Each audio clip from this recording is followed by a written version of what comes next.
በመጀመሪያ ቃል ነበረኩ የሚለው የእግዚአብሔር ንግግር እኮ ነው። በኢየሱስ ስም ይኸውልህ ስማኝ፣ ዮሐንስ ወንጌል ምዕራፍ 1 ላይ እኮ የሚለው በመጀመሪያ ቃል ነበር የሚለው ምን እያለ ነው? በመጀመሪያ ቃል ነበረ፣ ቃልም በእግዚአብሔር ዘንድ ነበረ ይልና ቃልም እግዚአብሔር ነበርና ሁሉ በእርሱ ሆነ አይደል?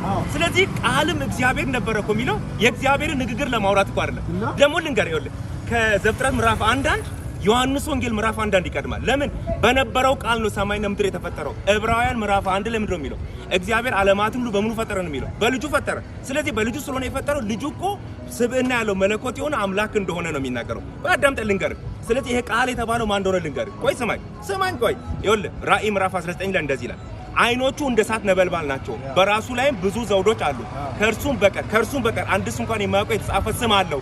በደም የተረጨ ልብስ ተጎናጽፏል፣ ስሙም የእግዚአብሔር ቃል ተብሏል ይላል። ስሙ የእግዚአብሔር ቃል የተባለው እኮ ዮሐንስ ወንጌል ምዕራፍ 1 ላይ የእግዚአብሔር ቃል የተባለው ቃልም እግዚአብሔር ነበር የተባለው ኢየሱስ ነው። ስለዚህ በደም የተረጨ ልብስ የለበሰው አብ ነው ወይስ ኢየሱስ ነው? ኢየሱስ ነው። ስለዚህ ታዲያ ልክ እኮ አሁን አመንክ ማለት ነው።